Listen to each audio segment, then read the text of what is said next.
and sat, and the whole multitude stood on the shore.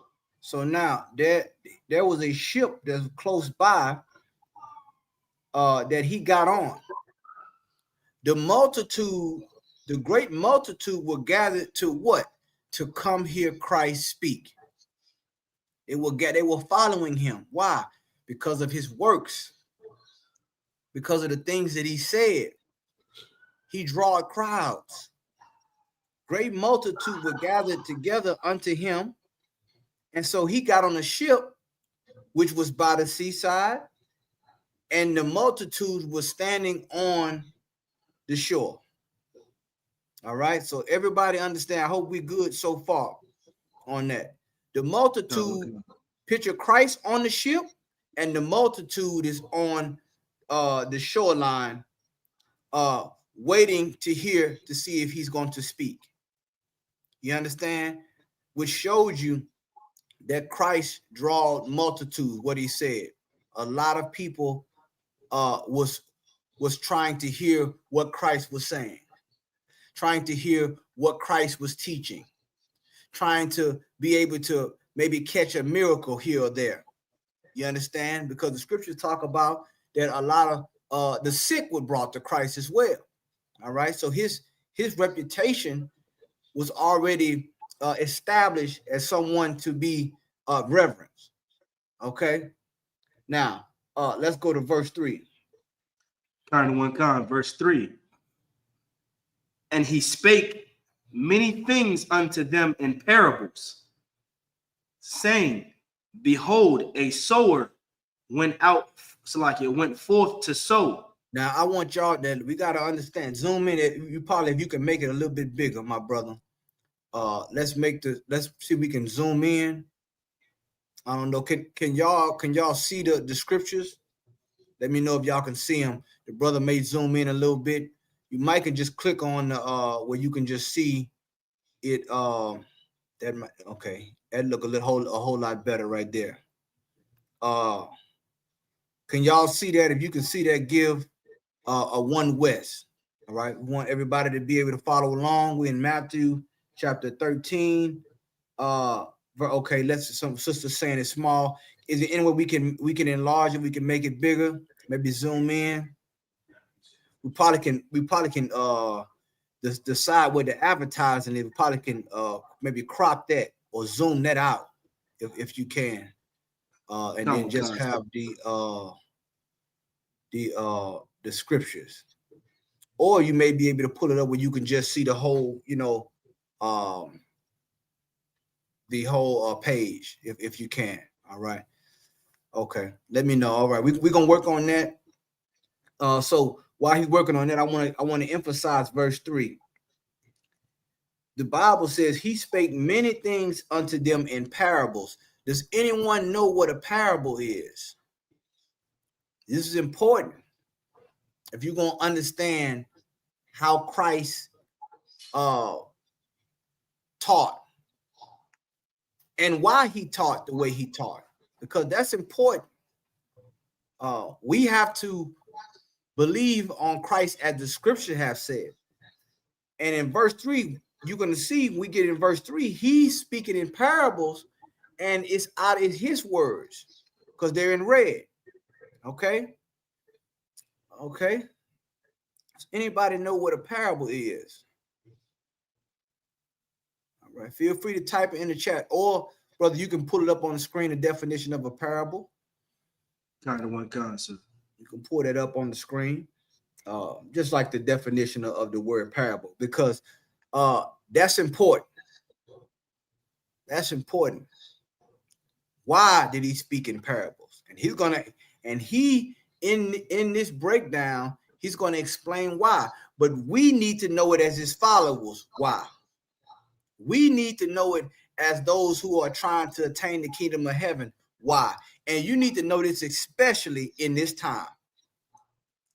Especially in the time of social media, you need to know, our people have to know this here, because this here is important.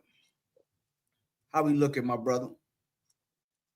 I'm getting a definition for you right now, sir. Okay, no problem. And when you can, if you can pull it up on the screen, for the brothers and sisters as well. All right. All right. And shout out to everybody that once again that's coming on the chat, that's coming into the class. Once again, this is Matthew chapter 13, scriptural breakdown of this chapter. We've read verse 1, 2, and now we're on verse 3. Okay. Let's zoom in and see if you can zoom in a little bit, my brother, on the word parable. There we go. Okay.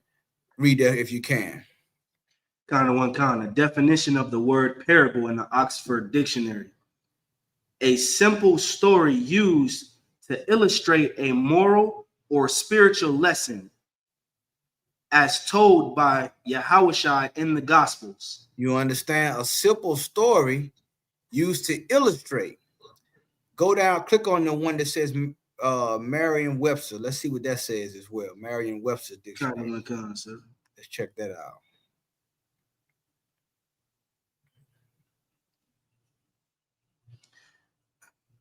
The definition from the Merriam-Webster's: a usually short, fictitious story that illustrates a moral attitude or a religious principle. You understand? So this is a story that he's telling to illustrate something, right? He's not telling you directly, because a parable is like it's coded language. Huh? A parable is like a riddle. Coded language.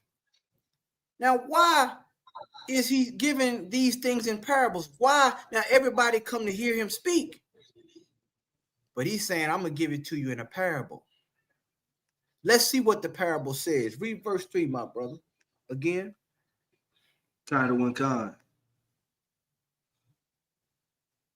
Book of Matthew, chapter 3 and verse 3. It's like it. And he spake many things unto them in parables, saying, behold, a sower went forth to sow. So he's talking, and we're talking about a sower. Think about somebody that has a garden or a field.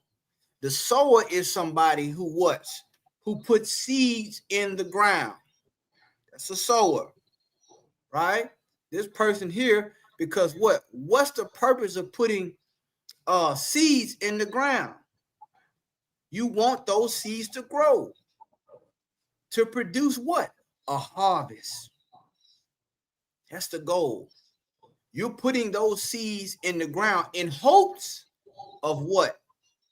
Having fruit, having crops, having produce, yielding a harvest. So he's saying a sower went forth to sow. That's what sowers do. Go ahead. And he spake many things, like it. Verse 4. And when he sowed.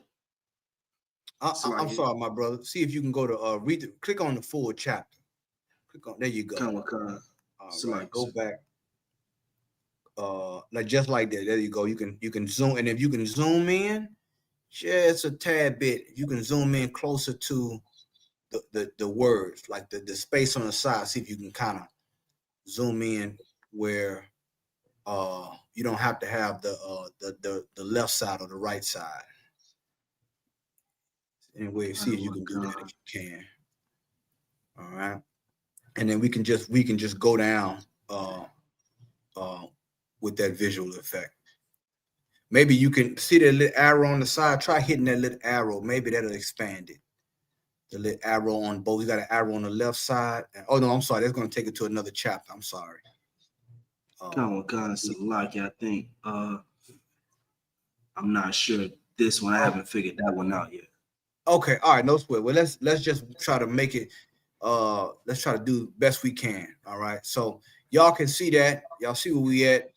You just highlight it as we read it. Okay, and let's see if that works. Okay, hold on. Okay. Oh, hold on. You might have got it right there, brother. There we go.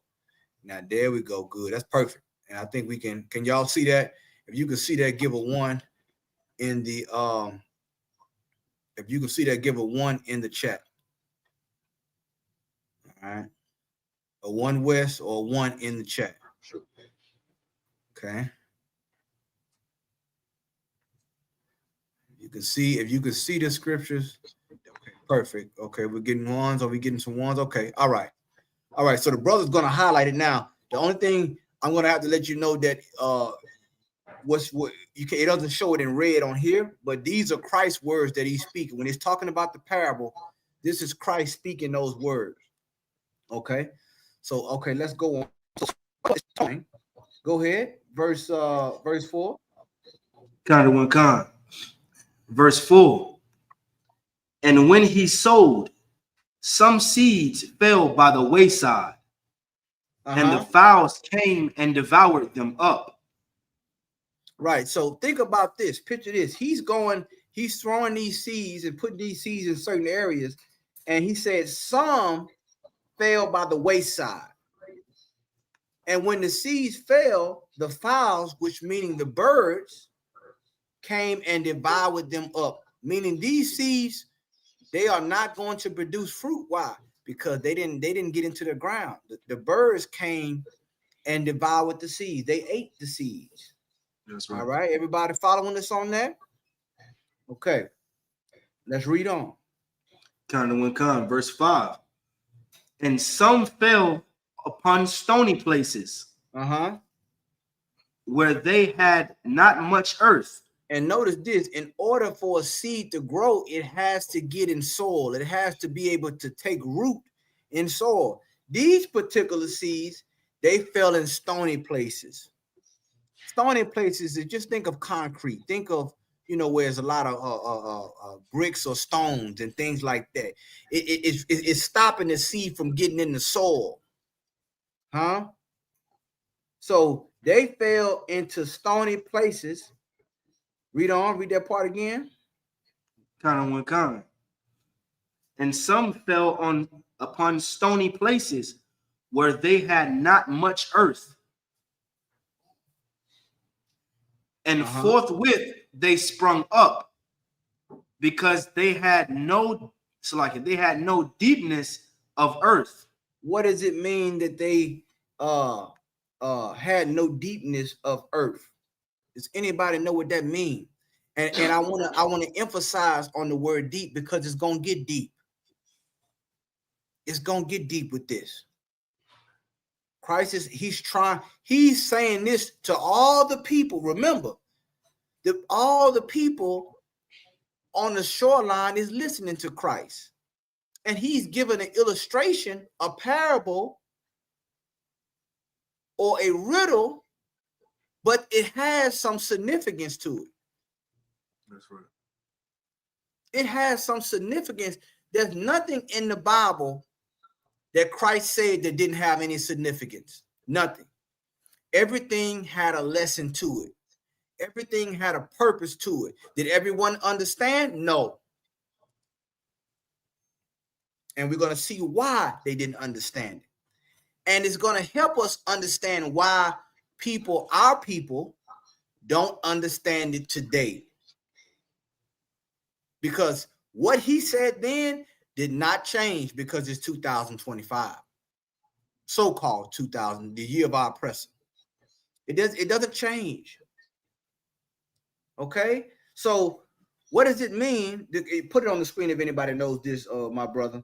When it says that they sprung up, meaning immediately they sprung up because they had no deepness of the earth. There we go, Princess Nazam Anyaju. There you go, no root. See, in order for a seed to grow, it has to get rooted. In order for something to produce fruit, you can't get the fruit without the root. That's right. See, there's a process that has to happen before you're able to produce something. We're not talking about genetically modified here. We're talking about organically. That's right. You understand? We're talking about something that's organic. The truth is an organic process. All right. And you have to know that if you're coming in this walk, you have to know that if you're coming to serve the Lord, if you're trying to get to the kingdom of heaven, you have to know that the process cannot be genetically modified.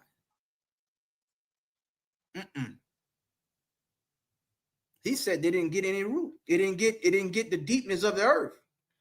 Huh? Because what does the soil do? The soil provides what? The nutrients.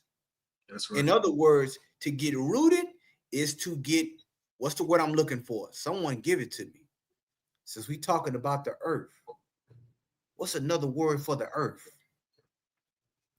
Slight, sir. Go ahead. Grounded. There you go, my brother. You have to get grounded. You understand? Because if you're not grounded, you're going to get uprooted. You're not going to be here long. You understand that, brothers and sisters? Okay, so let's go on to verse 6. Kind of one gone. Verse 6. And when the sun was up, they were scorched. And because they had no root, they withered away. So we just talking about the seeds right now. They were scorched when the sun came up. They were okay before the sun came up. Right? That was a time of the day or the morning or the night that they were okay. But when the sun came up, they were scorched. These seeds are what we're talking about. I'm going to just stick on the parable for right now. I want to keep it where Christ kept it. We're talking about seeds. We're talking about a sower. And we're talking about the conditions that the seeds fell on.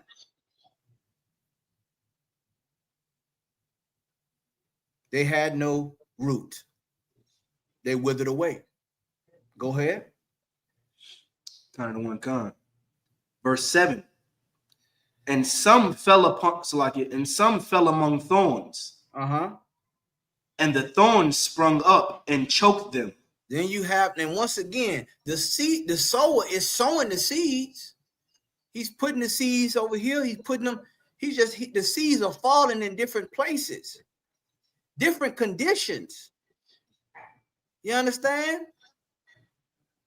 And these particular seeds, they fell among thorns. That was their environment, the thorns. And because the seeds fell among these thorns, the thorns sprung up and choked. And what did it say? Choke what? Kind of one kind. Choke them. Now, come on, man. The seeds couldn't grow because the thorns choked them. Huh? So when you look at each one of these conditions so far, we have a seed that is not being able to sprout. A seed that's not being able to get in the proper conditions in order for to produce something, for to yield fruit. Just here, the seeds got choked.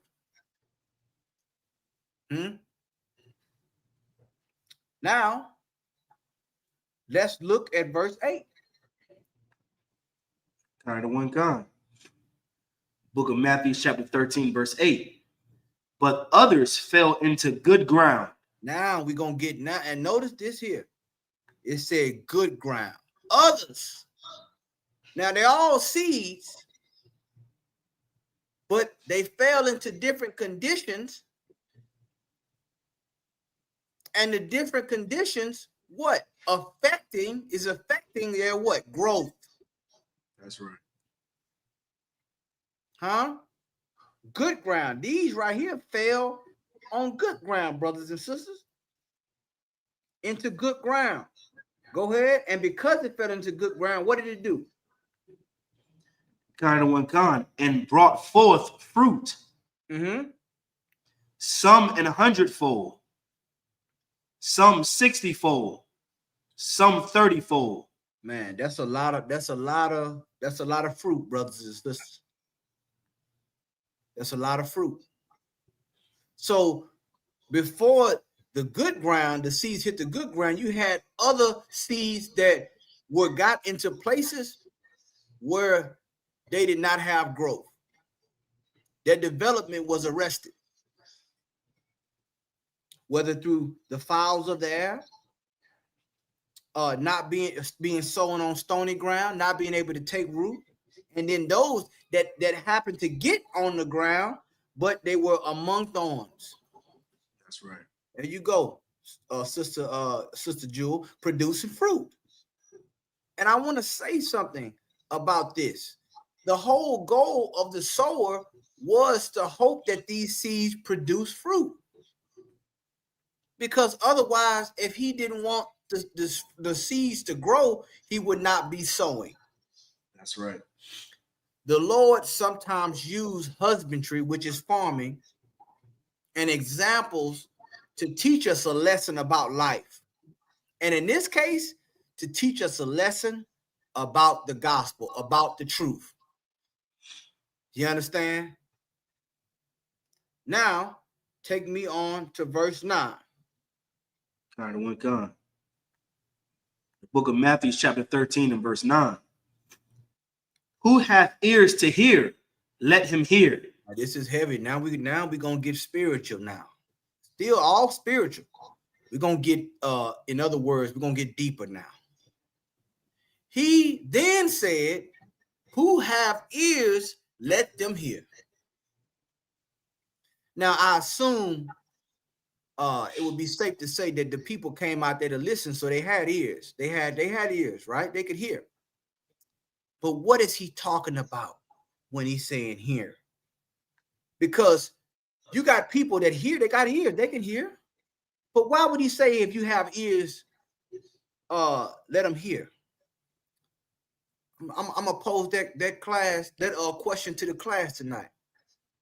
Why would he say that? Why would he even say, hey, if you got ears, then I want you to hear. Let them hear if you got ears.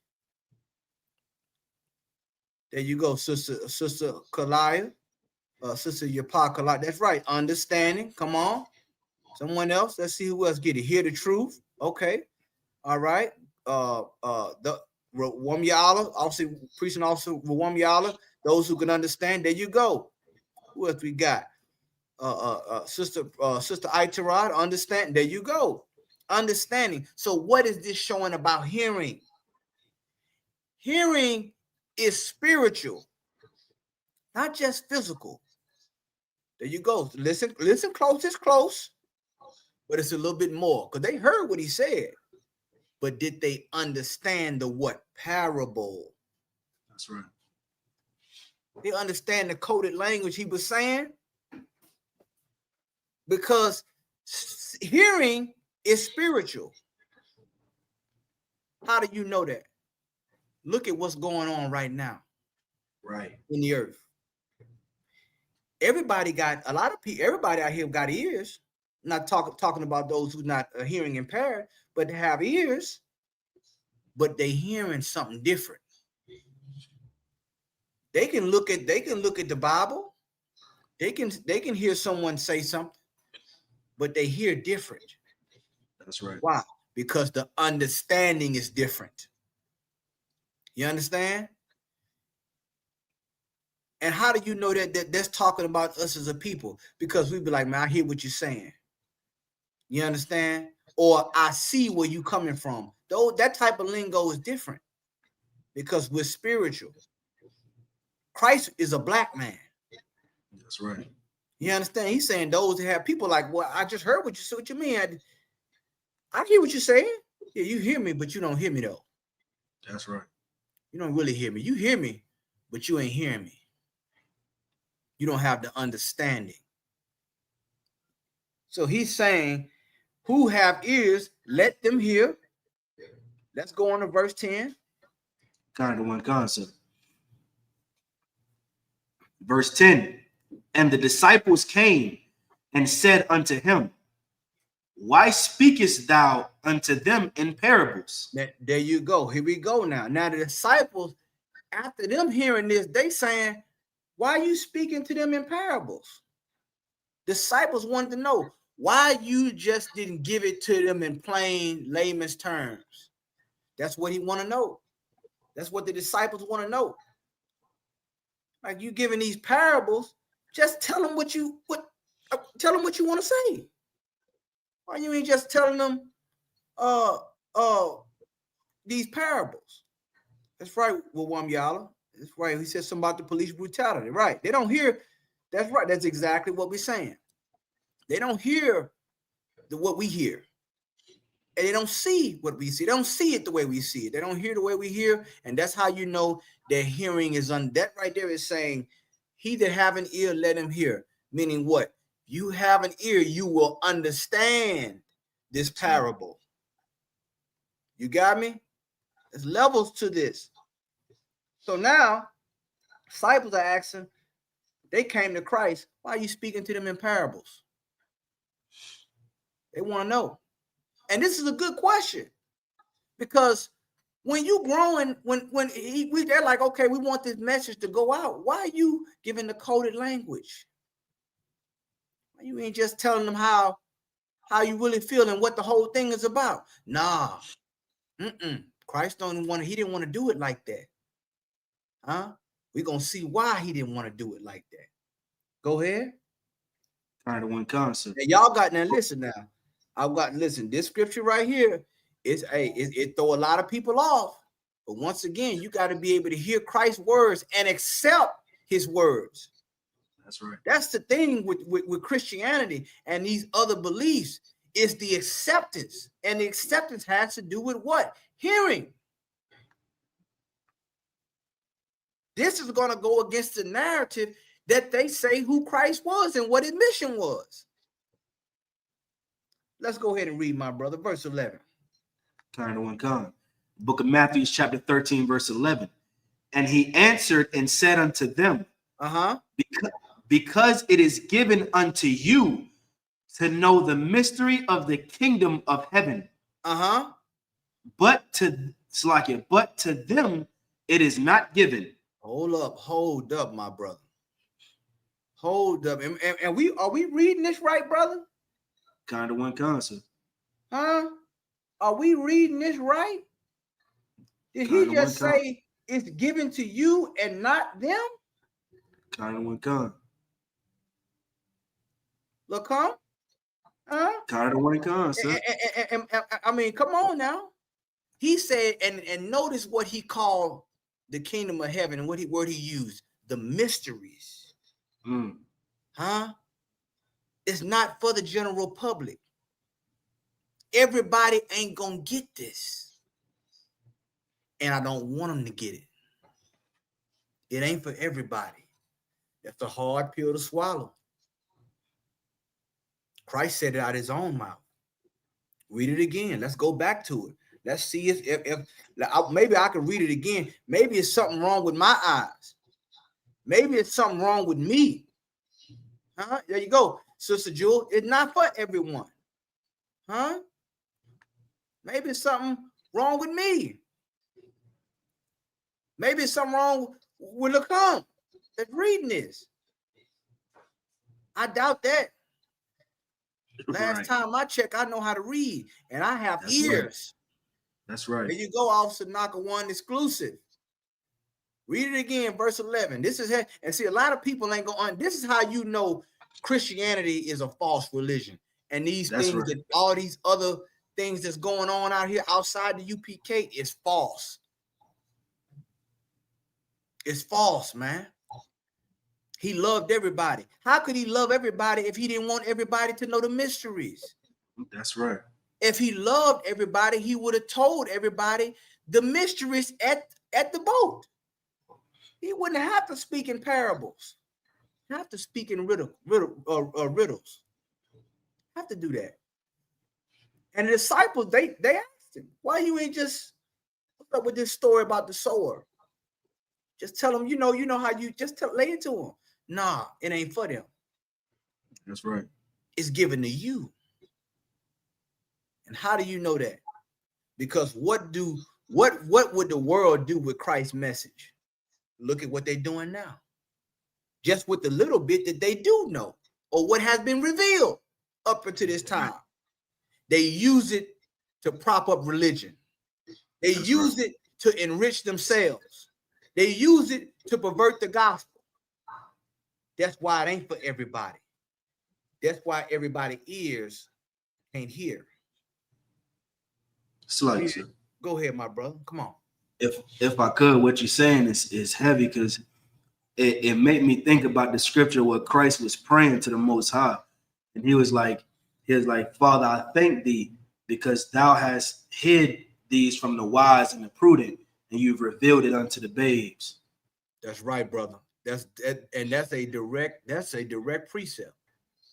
Because Christ, and I'm gonna tell you something, Christ didn't want to be understood by everybody. He's still a mystery to this day for those who are outside the truth. That's right. Every time they look on the Discovery Channel or they talk about, his life, it's shrouded in mystery. What was he saying? What was he? Because they don't understand Christ. Let me tell you something, brothers and sisters. Christ is the central figure of the Bible. That's right. He said that I come in the volume of the book. Huh? So what does that mean? I'll tell you what it means. If you get Christ right, you unlock the Bible. That's right. From Genesis to Revelation. If you don't get him right, you will not understand the truth. You won't get it. Because it is about the Alpha and the Omega, the beginning and the end. They have the content, but not the context. You have to have ears to understand the context. That's right. And the Holy Spirit lies within the context. If you get Christ right, the Bible makes sense. You'll understand. Right. That's the central piece of the puzzle. You have to know that he's a black man. You don't know that? You don't understand. You have to know who his people is. So-called Black, Latino, Native American, Indian people. In order to start to understand the truth, to understand the Bible and his mission. Let's go back to that, my brother. Let's go back to that. God, sir. Book of Matthew, chapter 13, verse 11. And he answered and said unto them, because it is given unto you to know the mysteries of the kingdom of heaven. But to them, but to them it is not given. It is not given. And who is the one that's giving it? It's Christ. That's right. The Lord is using Christ to reveal the mysteries. So what now I want to take it all the way home. If it ain't given to everybody to get the mysteries of the kingdom of heaven, then that must mean the kingdom of heaven is not for everybody. That's right. You understand that? It's not for everybody. That's what Christ is saying. I know that goes against the narrative of Christianity. I know that goes against the narrative of these fake Israelite groups and everybody else, some crackpot running around, self-proclaimed man of God, self-anointed man of God. Nah, I know what it is. The Christian, you know why the Christian church and these other fake groups out here say that it's for everybody? Because they want everybody's money. That's right. That's why. They want everybody's money. They want everybody's resources. They don't care about the kingdom of heaven. It's for everybody. Christ died for everybody. How could Christ die for everybody if his words wasn't for everybody? That's right. They wanted to hear him speak. He spoke, but he didn't speak how they wanted him to speak. A lot of them probably left. There you're right, sis. Personal gain. A lot of them probably left and said, what was that? I heard him talking about somebody sowing. Well, I didn't. They left because, and he's going to say why they wouldn't go understand. He's going to say it. Keep going, my brother. Not giving it them. Verse 12. For whoso hath, so like for whosoever hath, to him shall be given. But he shall have more abundance. But whosoever hath not, from him shall be taken away, even that he hath. What does that mean? What is the have? For whosoever have, to him shall be given. Now we keep in mind, we stand on the ear. We stand on, I don't want to give it to you. What do you need to have to gain more? What is the gift that keeps giving when it comes to the truth? When it comes to, I want to get, there we go. How far understanding. Go ahead, brother. Slightly, so I was just going to say the same thing. Reach also 1,000 among the boy can't walk in the same. I'm sorry, I couldn't hear you, brother. Say it again. Slightly, so preaching also 1,000 among the bar became walking. I was say understanding. That's right, brother. The Bible says, above all thy getting, no matter what you get understanding. That's the key. The understanding. So it's saying whoever have, to him shall be given. And he that have more abundance. That wisdom and understanding, not all those are connected. All right? All those are connected. That understand, because what is the understanding? Once you get the understanding, it produces those things. That's right. That's the thing that is what? The platform for you growing, for you gaining more, because you have that. And you're going to have that, and you're going to have more abundance. But whoever don't have that, whatever he have is going to be taken away. That's right. Christ was straight raw with it, man. You understand? We'll show you what kind of man he is. You understand? What kind of man Christ is. He's not the way society says he is, because they don't understand Christ. They don't have the understanding, which is why you hear these false doctrines and these false narratives about Christ and about his mission. Let's keep going, my brother. Kind of the one concept. Now Christ is going to get into the explanation. You said I spoke in parables. He going to tell you why he spoke in parables. Go ahead. Kind of one, verse 13. Therefore, speak I unto them in parables, because they seeing see not, and hearing they hear not, neither do they understand. Man, that's heavy there. It's heavy there. So it's nothing wrong with your physical eye. You can have 20/20 vision. There's nothing wrong with your ears. You can hear perfectly fine. That's right. Everything check out as far as physical, your physical ability to see and hear. Your faculties work, but seeing is spiritual. They see, but they see not. That's right. So, what is Christ saying here? You can have eyes and still be blind. You can have ears and still be deaf. Deaf to what? Deaf to what? The understanding of the mysteries of the kingdom of heaven. The understanding of the God. Go ahead, brother. Quick question, if you don't mind, sir. Would this be also going into like that parable where the brother was given talents, and he was afraid to produce because he saw that Christ was an austere man taking up what he didn't plant? Okay, that's going into a different direction, but that's still a parable. There's a little bit something different here. This particular scripture. Okay, I wouldn't necessarily tie that in, but that is another good scripture about the kingdom of heaven.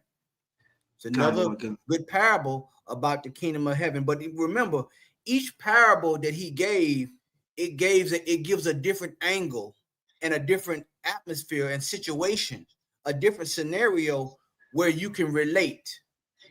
You get what I'm saying? That's one thing Christ was keen on teaching. He knew how to make things relatable when he wanted to. And he knew how to keep things in a way where people couldn't always get it all the time. He knew what he was doing. And he did it for a purpose. And he knew that they came to hear me, but they didn't really come to hear me. They came to see, but they didn't really come to see. Because he said that they see and see not. And hearing they hear not, neither do they understand. Understanding is the bridge. Y'all see that? Kind of one kind. Understanding that they don't see, they don't have they don't care about the truth. And he knew they didn't care about the truth. That's why he said it's not giving it. I'm not giving it to them. I'm giving it to you. Go ahead. Kind of one concept. Book of Matthew, chapter 13 and verse 14. And in them is fulfilled the prophecy of Isaiah, which saith, by hearing ye shall hear, and shall not understand. And shall not what? And shall not understand. So hearing is related to what? Understanding. Understanding is spiritual. Y'all see that? Go ahead. Kind of one kind. And seeing ye shall see, and shall not perceive. You see that? You're gonna not. What is the word perceive? Look up the word perceive. Kind of one concept. Huh? There's a difference between the word perceive and deceive. Let's see what the word perceive means. Once again, and he's saying by this the prophecy is fulfilled. What just happened there, he's saying in them this prophecy is fulfilled. So even that was a lesson. Even him giving the parable and them not understanding made prophecy be fulfilled. Imagine that. Meaning the lack of understanding made the prophecy to be fulfilled. That's heavy there, brothers and sisters. That's heavy there. Go ahead, my brother. Let's get that definition. The definition of the word perceived. Become aware or conscious of something. Come to realize or understand. There we go. There we go. And you got a lot of people out here that say they're conscious. You got a lot of people out here say, well, I'm conscious. Really? That's right. You conscious? No, you're not conscious. There you go. Come to realize. To understand. It's another level of understanding. Huh? They're not conscious, not aware of the condition. They're not aware of what God is trying to do and what God is doing. That's right. They don't know the purpose of the Lord. They don't know the purpose of us getting out of captivity. They just want a comfortable place here in captivity. They don't want to leave. Right. They don't want the kingdom of heaven. They want to know the mysteries. They don't really want it. That's why there's a scripture in the Bible. That's right, brother. It's a whole bunch of them running around saying they're conscious. But I can't tell because I see and I hear what you're doing. That's right. That's why the Bible says, there's a scripture where it says, and they said to the seers, see not.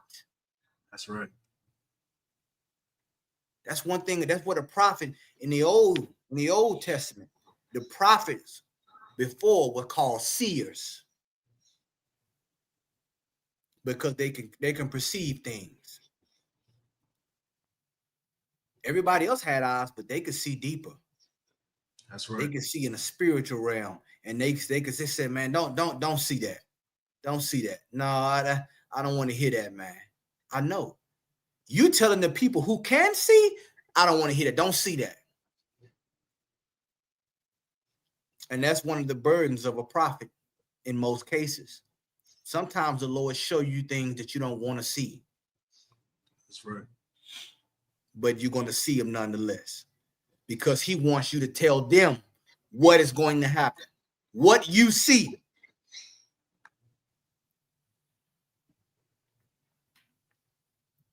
Let's go on, my brother. Kind of one concept. It's like it. It's like, let me pull it back up for the audience. No sweat. No sweat. Take your time. We on verse 15. We're moving on down. So once again, Christ just said the prophecy of Isaiah, which I believe is Elijah. I could be wrong. Isaiah is being fulfilled by this. All right. You can fact check me on that right there. It's saying Isaiah, but it could be talking about Elijah. You know what I'm saying? Talking about the prophet of Elijah. But just you can fact check me on that, of course. But nevertheless, the prophecy is being fulfilled, because them, by not understanding, I still got the job done today. Christ knew the disciples were going to ask him, why you ain't tell them in parables? He knew it. That's right. And that's why he's breaking this down. Even the lesson that they couldn't get, I'm going to give to you. That's right. Today a prophecy was fulfilled. Go ahead. Kind of one kind. Book of Matthew, chapter 13, verse 15. Come on. For this people's heart is wax gross, like a gross. Come on, man. The people heart. What is it talking about when it's talking about your heart? It's not talking about that muscle that pump blood. No, not that. That's right. Your That's mind. Right. That's right. Your mind, brothers and sisters. This people's heart is wax gross, dull. It's grown dull. They don't read on. Let's see what he's talking about. He's talking about their hearts, not their physical heart, but their mind. Go ahead. He's talking about their heart. Go ahead. Kind of one kind. And their ears are dull of hearing. Uh-huh. And their eyes, they have closed. Come on, man.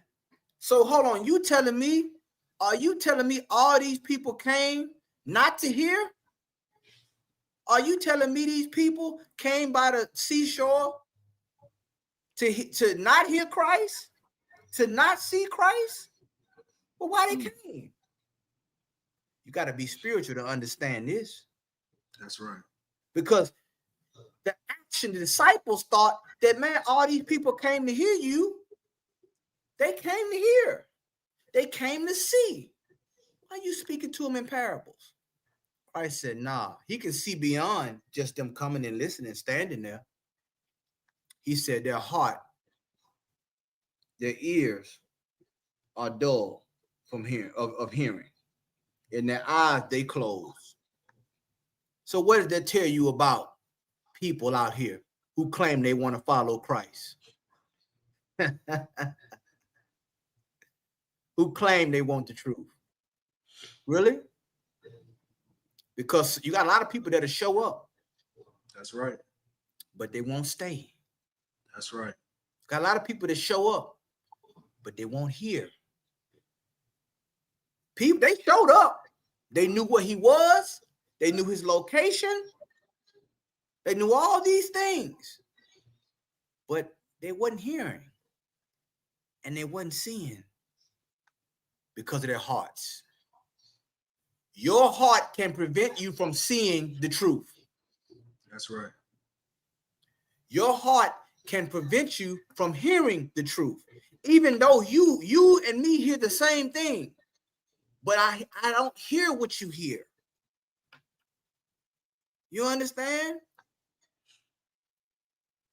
Go ahead. Kind of one Now concept. now he gonna get deep once again.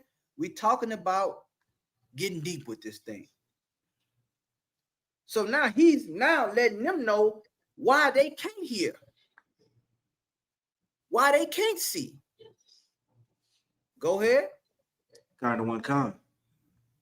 Lest at any time they should see with their eyes and hear with their ears, and should understand with their heart, and should be converted, and I shall heal them.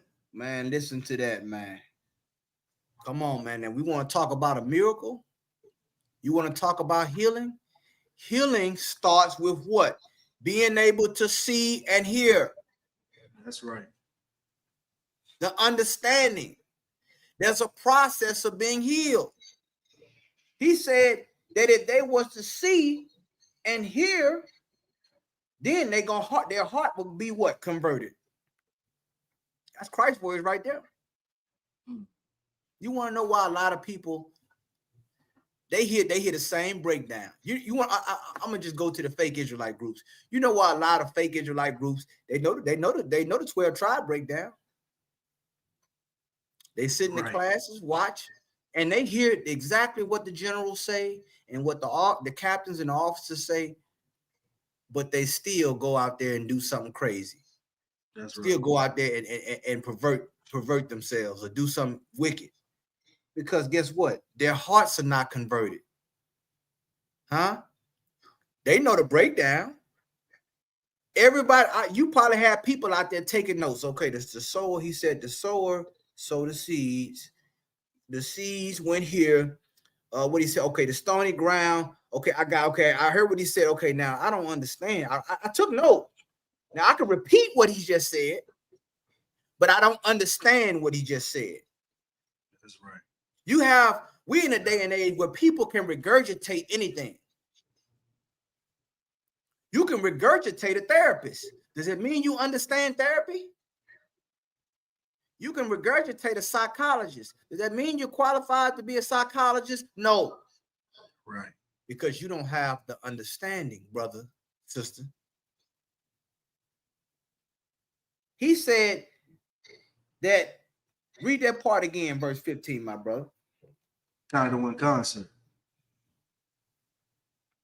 Lest at any time they should see with their eyes and hear with their ears and should understand with their heart and should be converted, and I shall heal them. You see that? So what is this saying about Christ? He did not want to do what? I want to see if y'all follow me on this now. Come on now. You got to see this once again. This going to go against the narrative of Christianity. Once again, he spoke in the parable. The disciples are saying, man, go ahead and kick it to him straight. Tell him what you were telling us last time. Tell him what you told us over in Jerusalem. Tell him what you said last week. The way you said it. No. He ain't doing that. And there's a reason he don't want to do that. That's right. He did not want, they wasn't going to be converted. And if they're not being converted, he would not do what? They would not be what? Slide, sir. Go ahead, brother. That Christ didn't want to heal them. Come on, brother. There you go, brother. Now, people going to say, nah, man, nah, Cap, nah. We just read it. These are his words. This is the king's words. But you think that he's supposed to heal everybody. That's right. Nah. He didn't even heal people in his hometown because they didn't give him respect they were supposed to give him. That's right. That's how I know we ain't talking about the same man. And that's how I know you don't see what I'm seeing and you don't hear what I'm hearing. It ain't given to you. Because if it was given to you, you would understand. And understanding is spiritual. That's right. Everybody not going to understand what we're saying, brothers and sisters. And you got to be comfortable with that. The disciples didn't get, they was like, well, why don't you just, all these people, man, we can go ahead and get all, no. Because Christ see deeper. He see their hearts. They ain't come here for that. So they're not going to get it. I'll give them a parable. I'll give them an illustration, but Right. the understanding, that's for you. Nevertheless, the prophecy has been fulfilled today. Breaking news. That's right. You understand? That prophecy of it that we read, that when we went over, yeah, that has been fulfilled today. That was the purpose of that. Now we're moving on. Do you understand? They left that seashore with a parable. Those the multitude, and a multitude meaning many followers. You understand? Many followers. All right, let's keep going. Kind of one concept. Verse 16.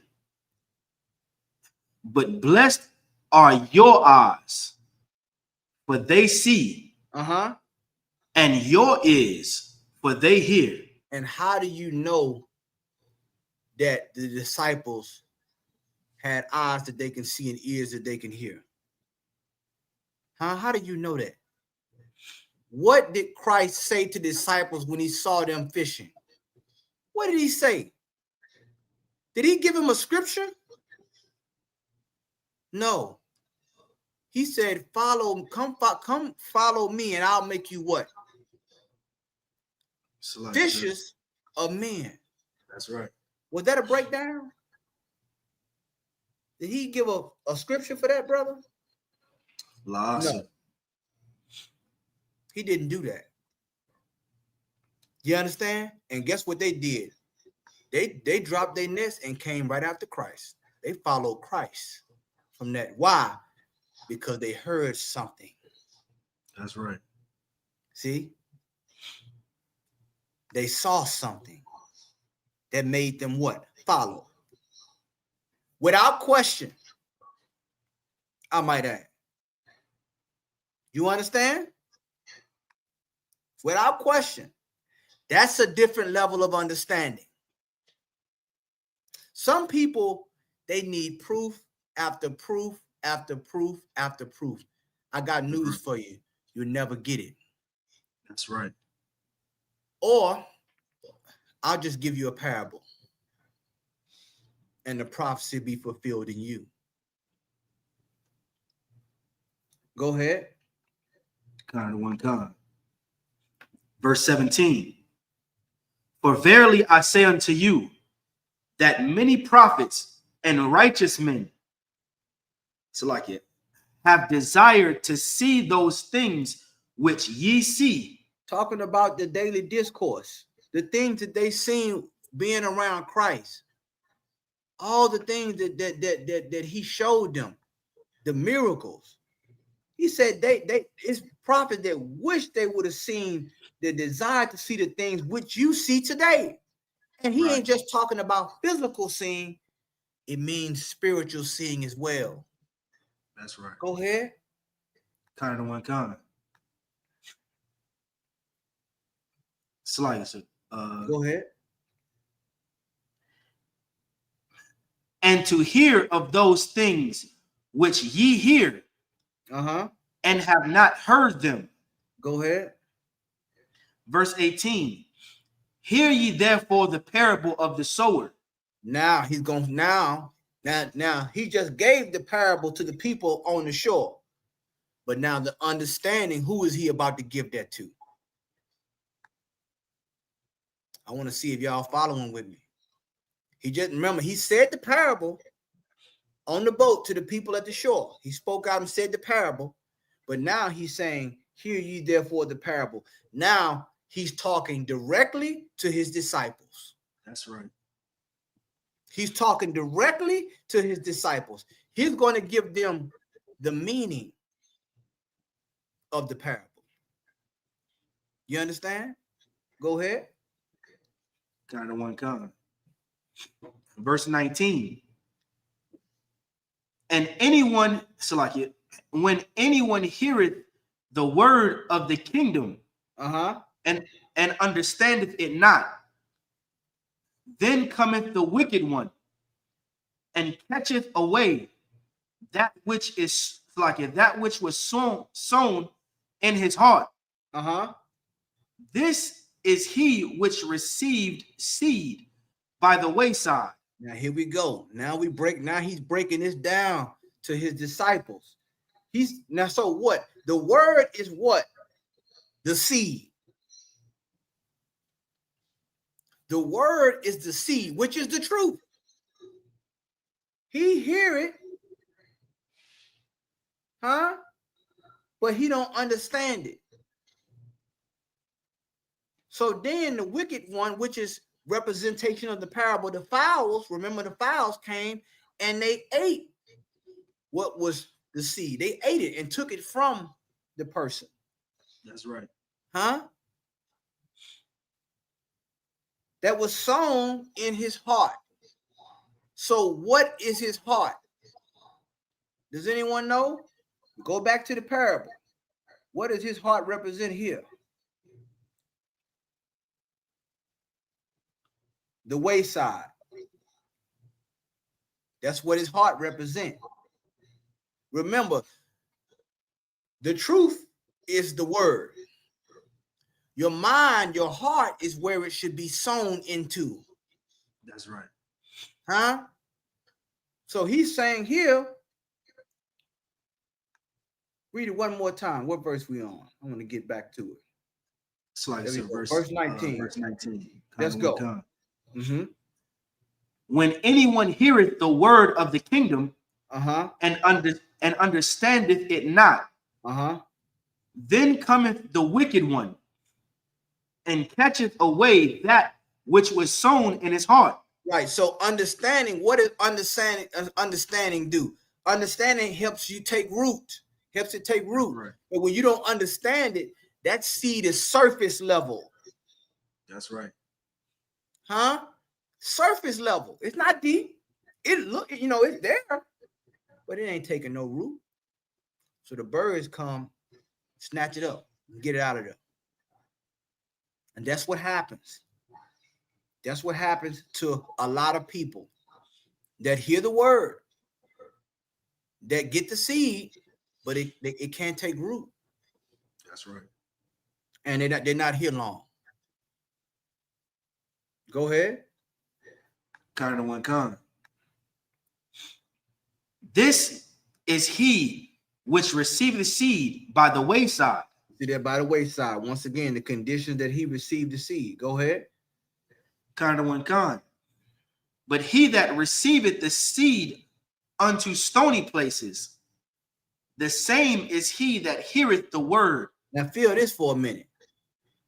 He hear the truth. He hear it in stony places. Right? Go ahead. Kind of one con. And Anan with joy receiveth it. Right. Anan meaning that's old Quaker English for immediately. So as soon as he hear the word, immediately, go ahead. Kind of one con. With joy receiveth it. So he received, meaning he's happy, or she is happy. Man, it feels good to know I'm a Hebrew Israelite.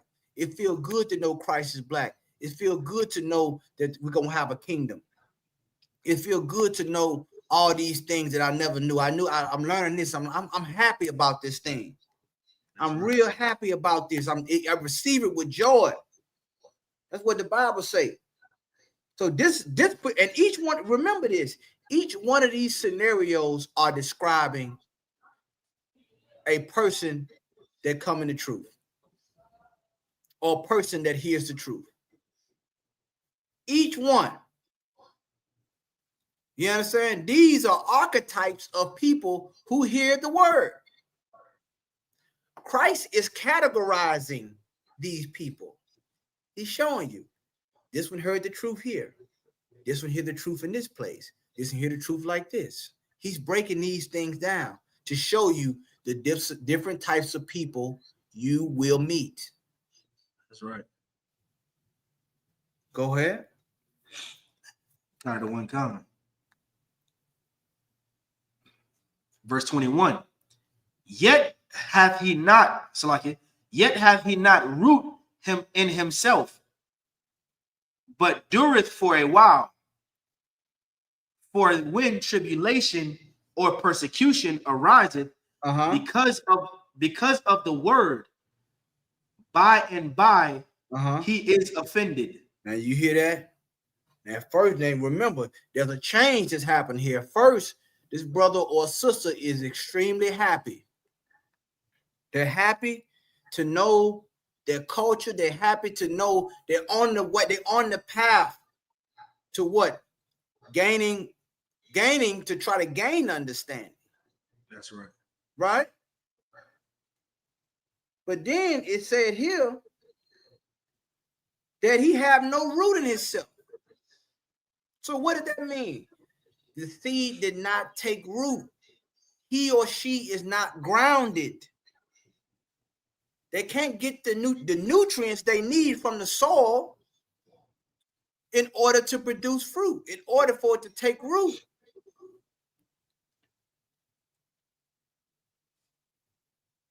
So he only endures for what? When it says dureth, that means endure. God, one God. So he only what? Read it again. Kind of one God, sir. But he dureth for a while.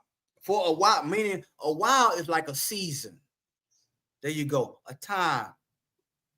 He only endure for a little while. He's gonna be there, or she's gonna be there, but for a time.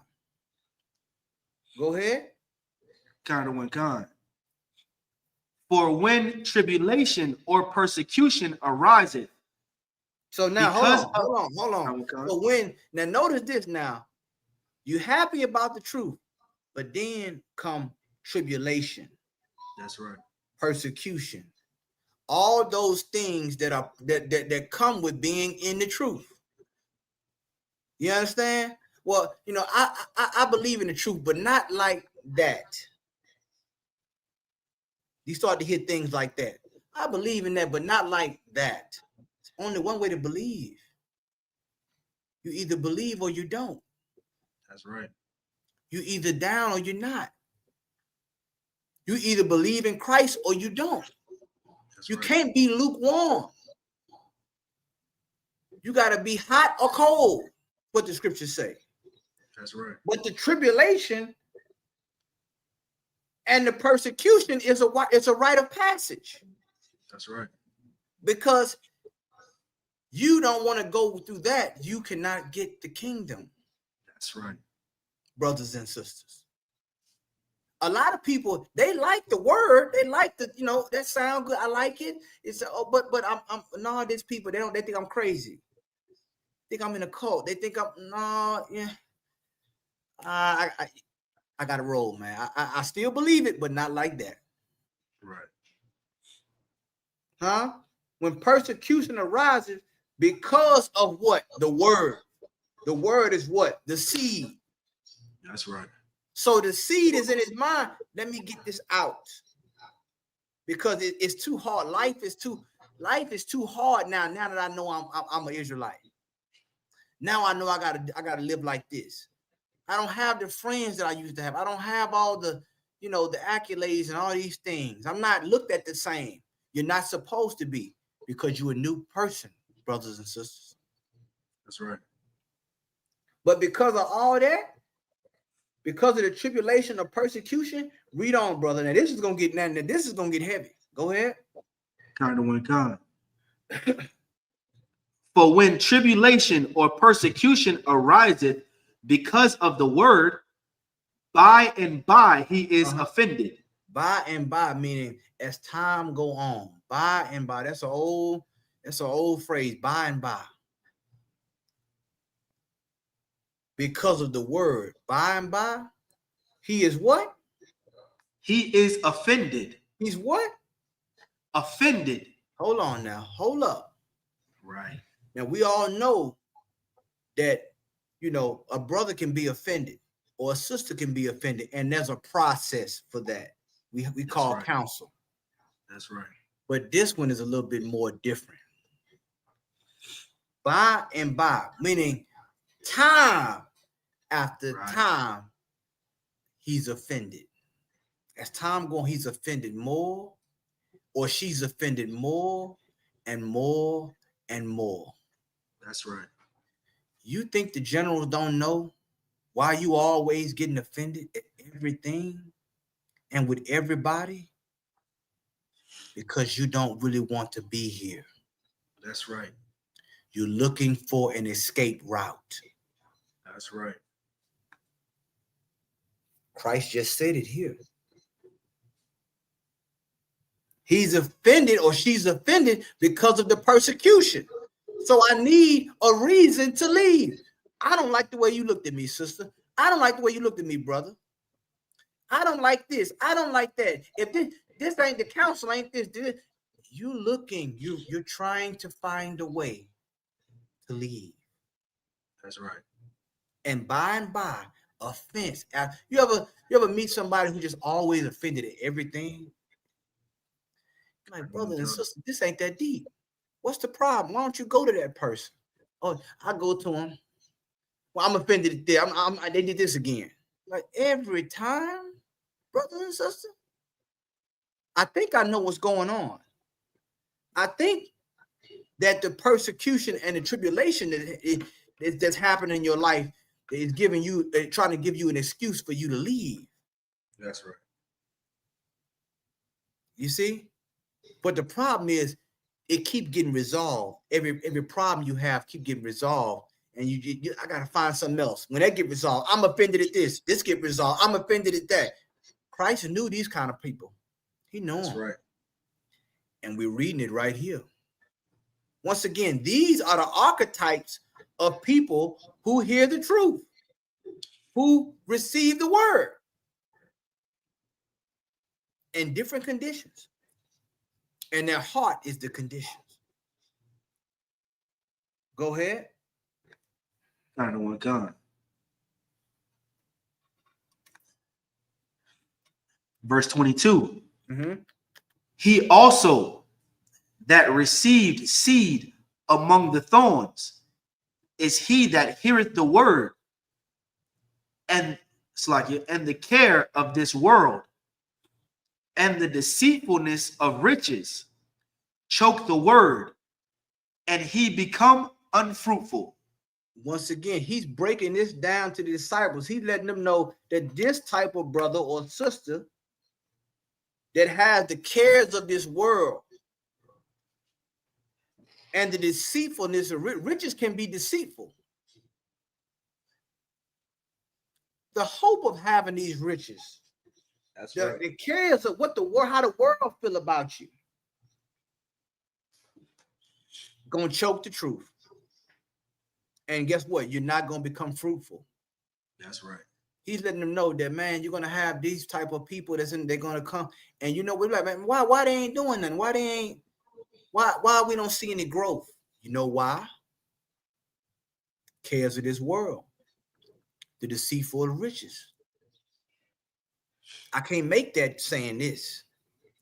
I can't do that to get doing this. I can't get this kind of job doing this. I can't. That's all those deceitful things gonna keep you away from being fruitful. That's right. It's another type of person. You understand? Go ahead. And it choked it. What does it mean? It says choke. What does it mean to choke the truth? Meaning it can't flourish. It can't flourish. It becomes unfruitful. Go ahead. Kind of one kind. Verse 23. But he that received seed into the good ground is he that heareth the word and understandeth it. Okay, here we go. He hear the word. This is the good ground. He hear it and he understand it, meaning it can get grounded now. It's in the soul. Go ahead. Kind of one kind. Which also bringeth fruit, which also beareth fruit and bringeth forth some 100, some 60, some 30. And these are the one, and it's easy. And what, if I could, brothers and sisters, what separates this type of person that received the seed or received the truth from the others? What separates them? I want to see now. I want to stick on. I want to stick on the sowing aspect. Okay, Sister Jewel said deeply rooted. That's partly of it, but I need more. No, I need more. I understanding that's part of it, but no, it's one thing. Okay, it's one thing that separates one seed from the other, and it's simple. We using garden. We using terms of the garden, terms of husbandry. It's one thing that separates this one from all the rest of the seeds, and it's one thing that you know if you understand gardening or anything about husbandry or farming. That's going to let you know what separates them and how you can tell the difference between each one. Go ahead. I'm sorry, brother. Go ahead, my brother. In verse 23, is it that he received the truth? Like his ears was working, he was open to accepting the teaching that he was given. And because he did, what happened? His roots dug deep. He was grounded and he flourished. And flourishing meaning do what? He's going to yield what? Good fruit. There you go. That's the key. He became fruitful. That's right. And fruit brings other seeds. Ain't that the beautiful thing about the Lord? How the Lord deals with nature, fruited bears. Yeah, the fruit. You understand? That's the difference. Became fruitful. Some 40, some 100-fold, some 60, some 30. It varied, but he brought fruit. That's right.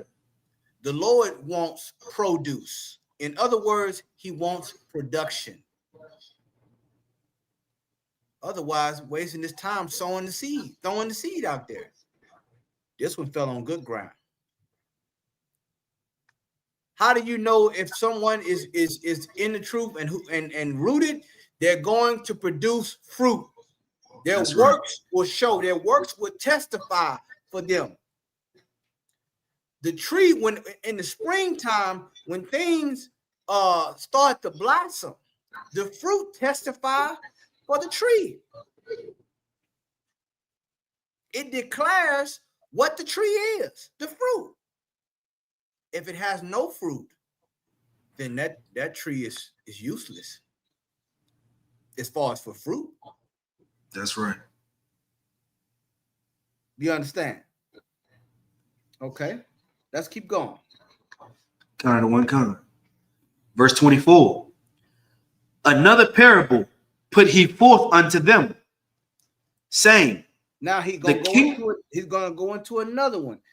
He's going into the kingdom of heaven. Once again, he's breaking these things down. Go ahead. Kind of one kind. The kingdom of heaven is likened unto a man which soweth good seed in his field. You see that? Man, once again, he's using the farming, he's using the husbandry to teach us something. This man sowing good seed in the field. The seed, ain't nothing wrong with the seed. That's the point of the whole thing.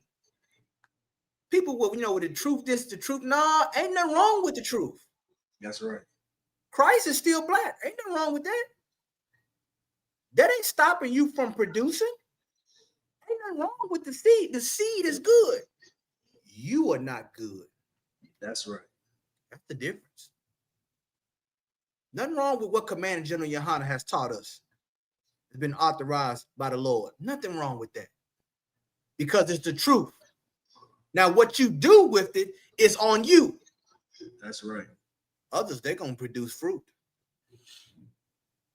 Others, they're going to produce 30, 40, 60, 100, so on and so on. You know why? Because that's proof. And that's why you hate people who produce.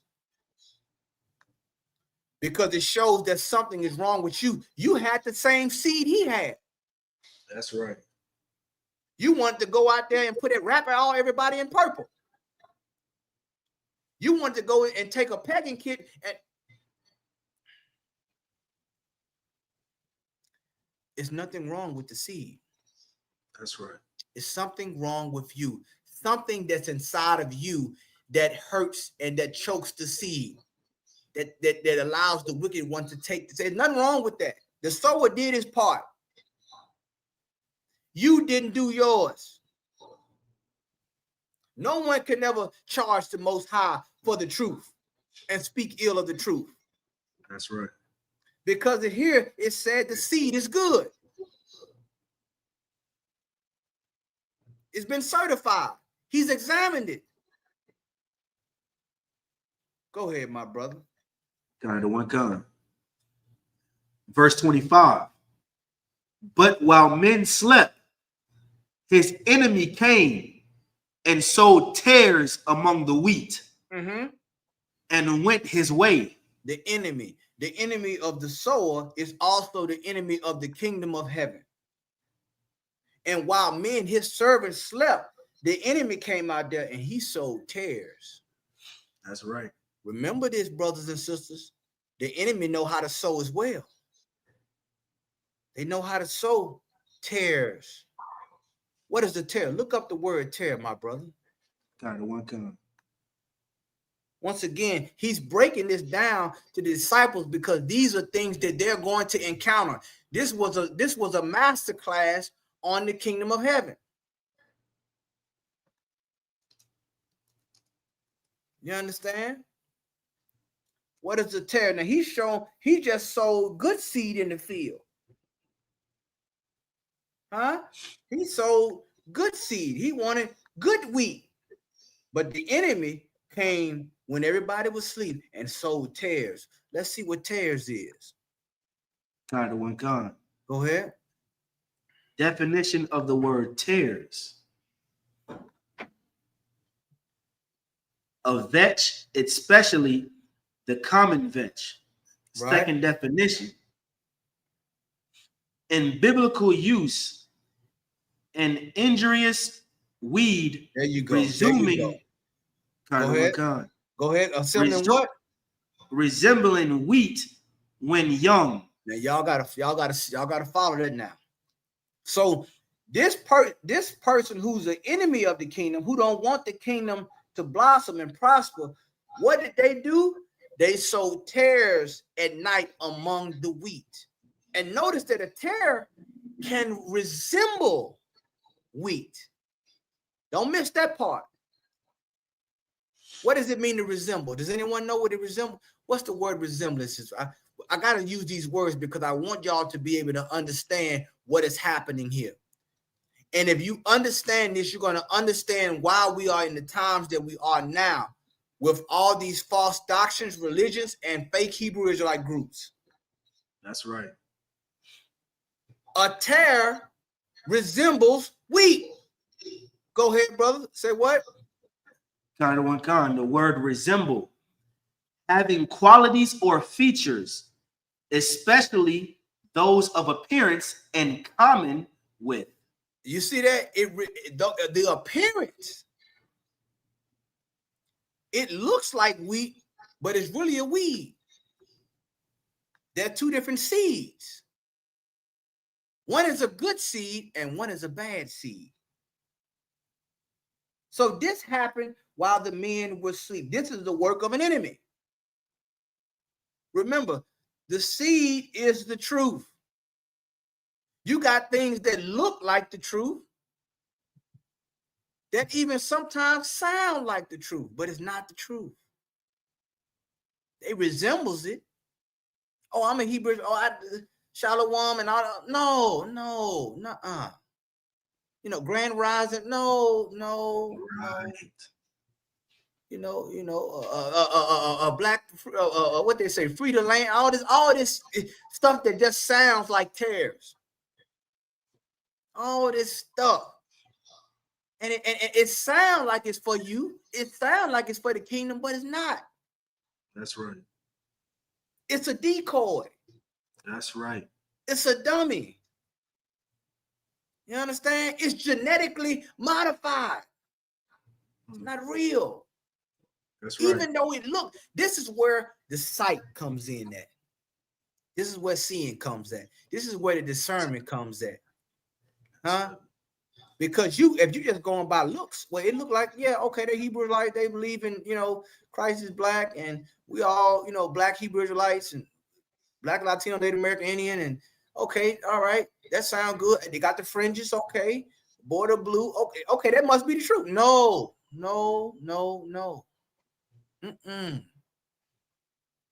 You have to be able to have understanding. That's right. So listen to what's going on take place next. Do we have a time limit, brother, or we can keep going? Slide it, sir. It's on you, sir. Okay, we're gonna go all the way. We're gonna finish all the way this chapter. I don't want to end not finish it. So y'all just bear with me. I know I'm gonna try to hurry up and get on before Commander Junior Hunter do his show. I'm trying to knock it out. All right, let's go. Kind of one con. But while men slept, his enemy came and sowed tares among the wheat. And went his way. Verse 26. But when the blade was sprung up and brought forth fruit, then appeared the tares also. So meaning when the grain started to grow, then they seen the tares. They're like, damn, the tares is among the wheat, right? And then the tares is right there. So they saying, okay, it's starting to sprout, right?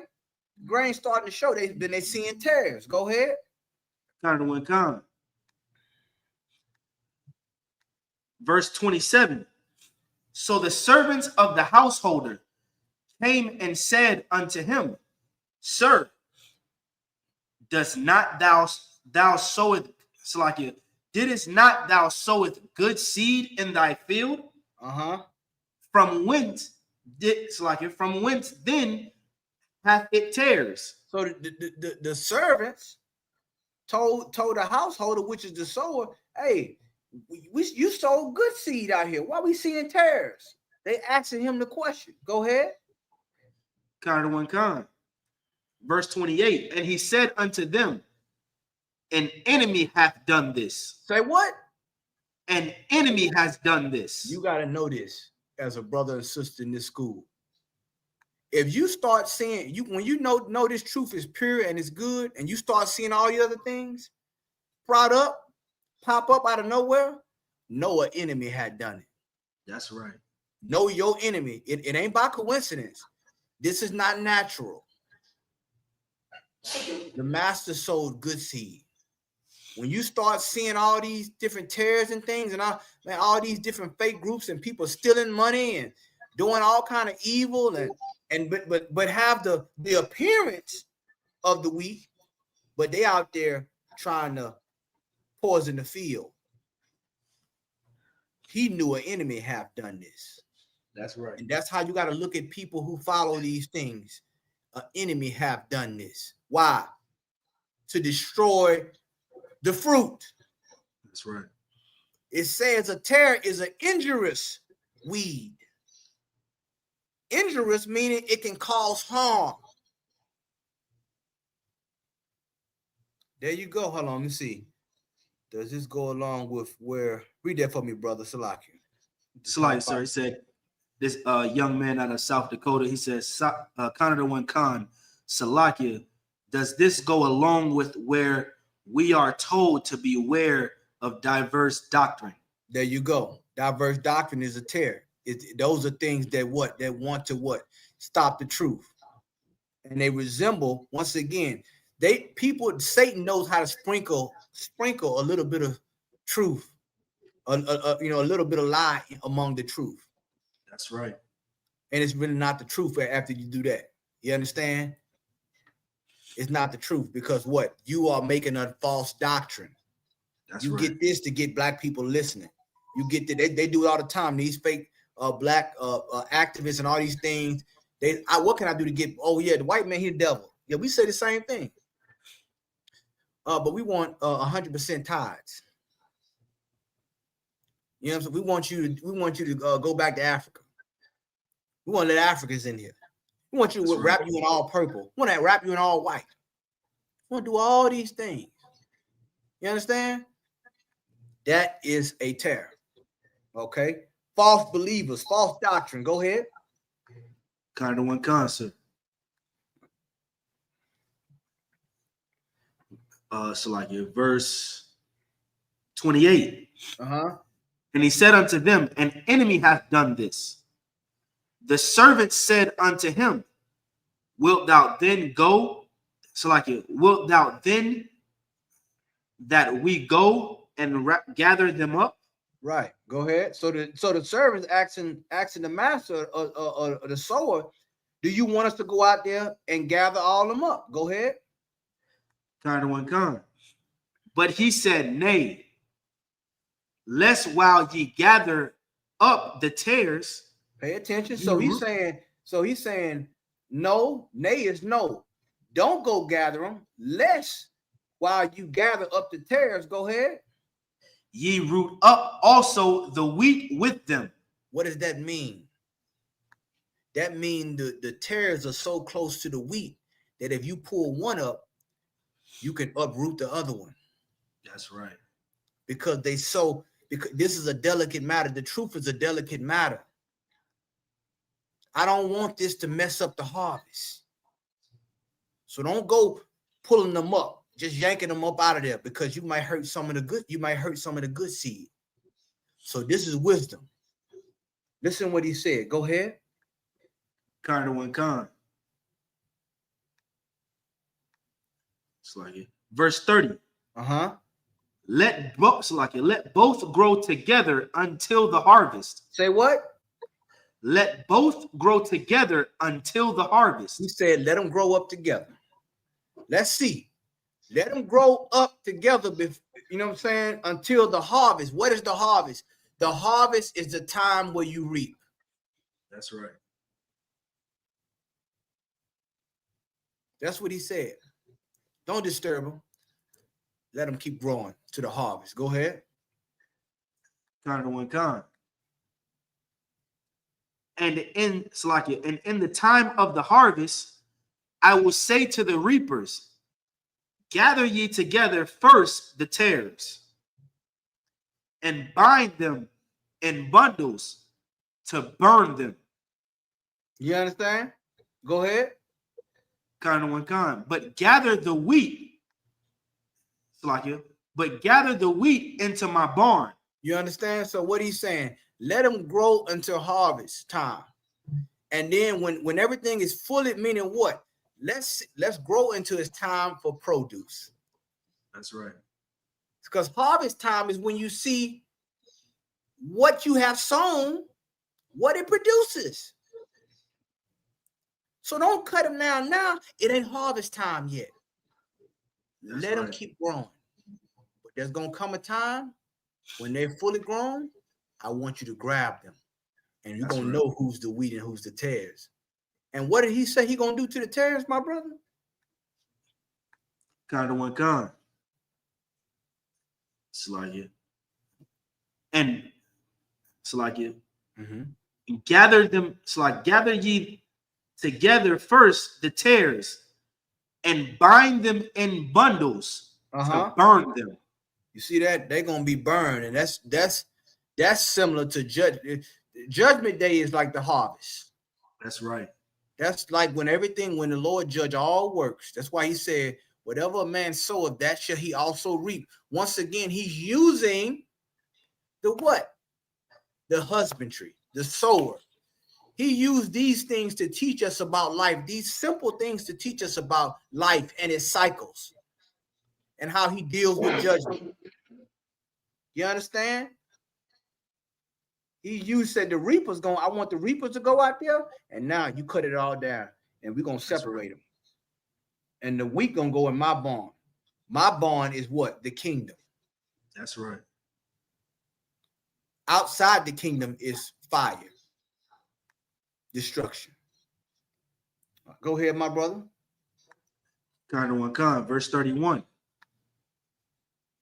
Another parable put he forth unto them, saying, the kingdom of heaven is like to a grain of mustard seed, which a man took and sowed in his field. Right. Once again, what he's using the sowing.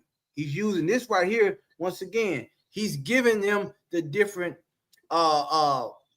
parables on the kingdom of heaven. Why? To get them to understand the process and to get them to understand how it's going to be, what the kingdom is going to be like, what people are going to do to try to stop the kingdom from happening. Okay, go ahead. Like a grain of mustard seed. Go ahead. Kind of one kind. Growing, so like it, verse 32, which indeed is the least of all seeds. A mustard seed is small, the least of all seeds. Go ahead. But when it grows, it is the greatest among herbs. And becometh a tree, so that the birds of the air come and lodge in the branches thereof. You understand that seed that's growing, that's going to become like a tree, man. It's going to become great. You understand? And all the birds of the air are going to come and lodge, meaning what? It's going to be like a government, man. That's right. You look, what do you call, what do they say about America? They got 3 branches of government, the judicial, legislative, and I forgot the other one. You understand? Branches of government. Why are they saying branches? Because a branch is signifying with a tree.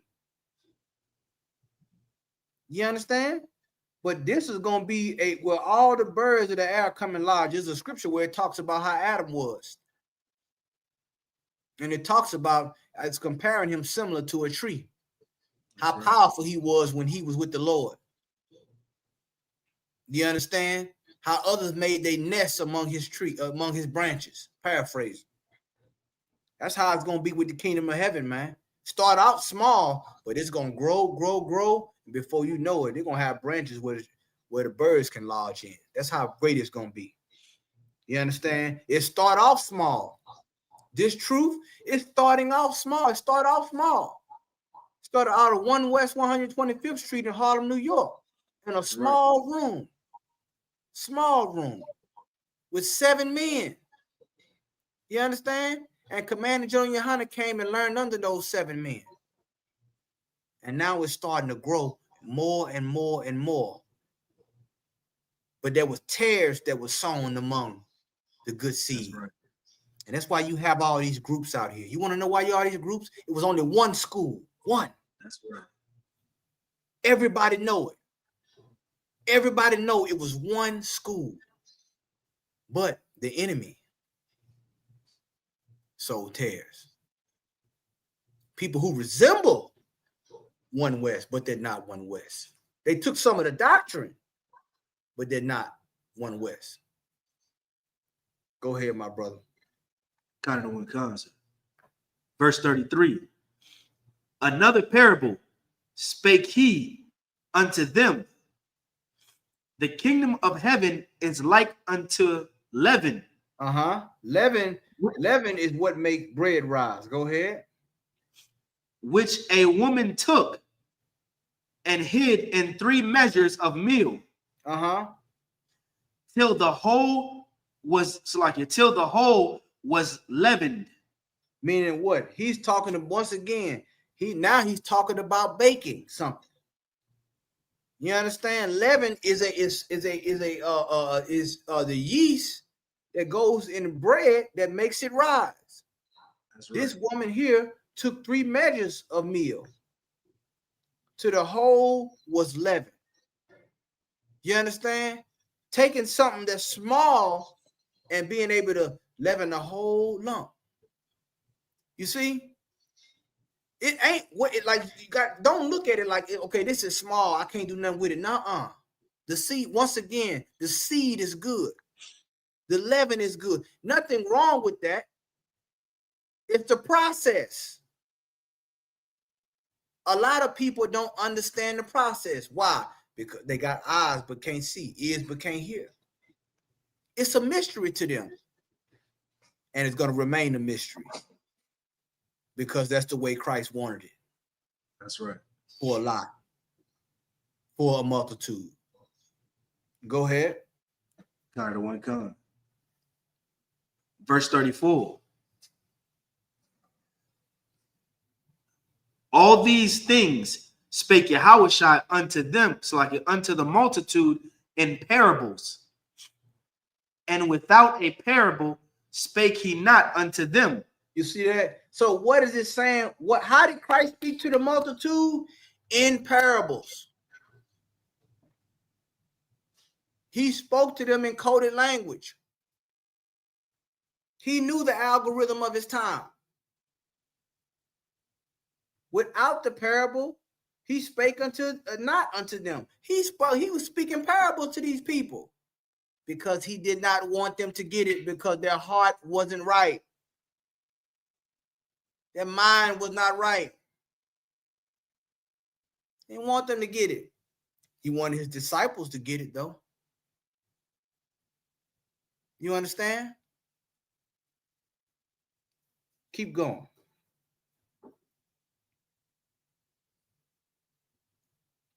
Take me to verse 35.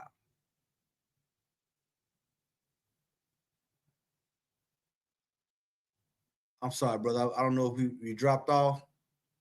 Can anyone hear me? If you can hear me, give me a 1.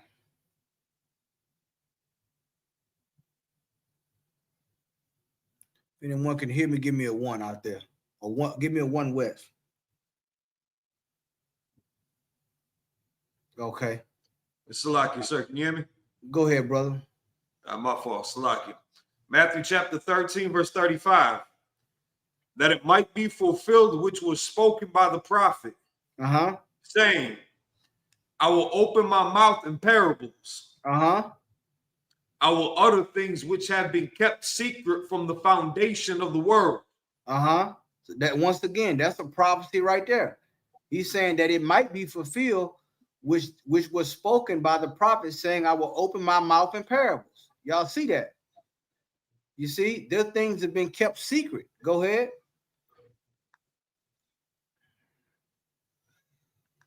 Verse, what's that? Verse 36. 36. Go ahead. Then Yahushua sent the multitude away and went into the house.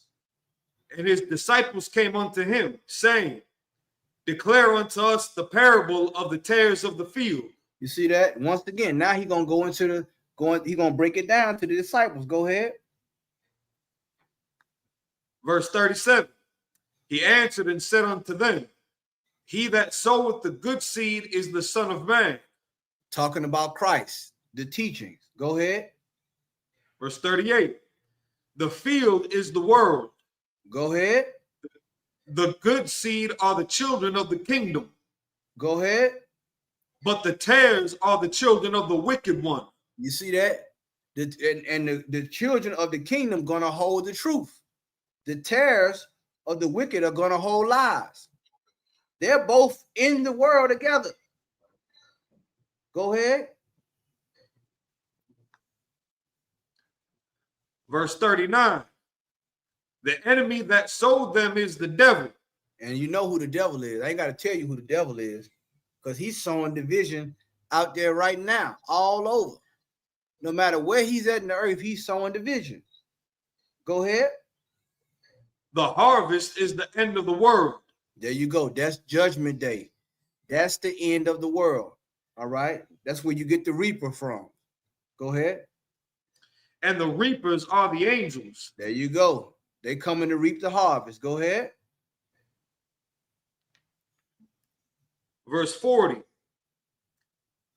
As therefore the tares are gathered and burned in the fire, so shall it be in the end of this world. There you go. That's the thermonuclear destruction. That's Christ coming back with the angels bringing fire.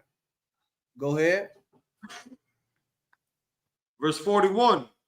The Son of Man shall send forth his angels, and they shall gather out of his kingdom all things that offend, and them which do iniquity. Right. All things that offend what? The kingdom of heaven. All things that's contrary to the kingdom of heaven. Right. The angels is going to gather all the things that are offensive to the Lord. What? Going against the commandments, going against the law, statutes, and judgments. Right. And guess what? And what it say? And read that part again where it says after offend.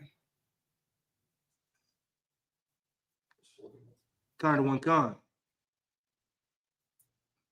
And the Son of Man shall, and the Son of Man shall send forth his angels, and shall gather, and shall gather out of his kingdom all things that offend, and them which do iniquity.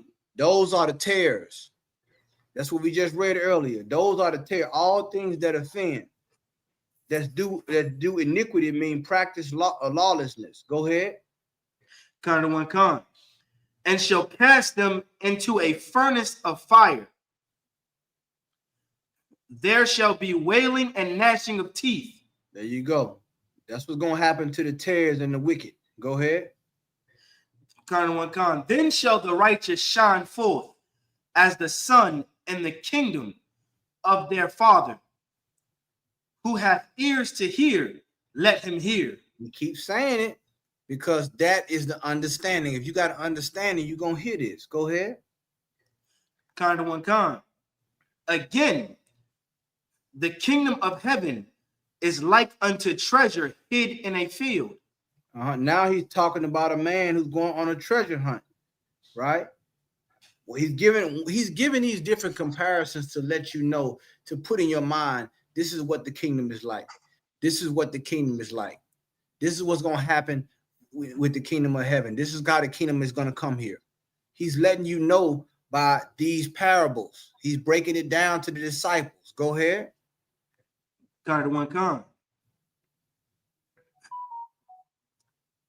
The which when a man hath found and hideth, and for joy therefore goeth and selleth all that he hath, and buyeth that field.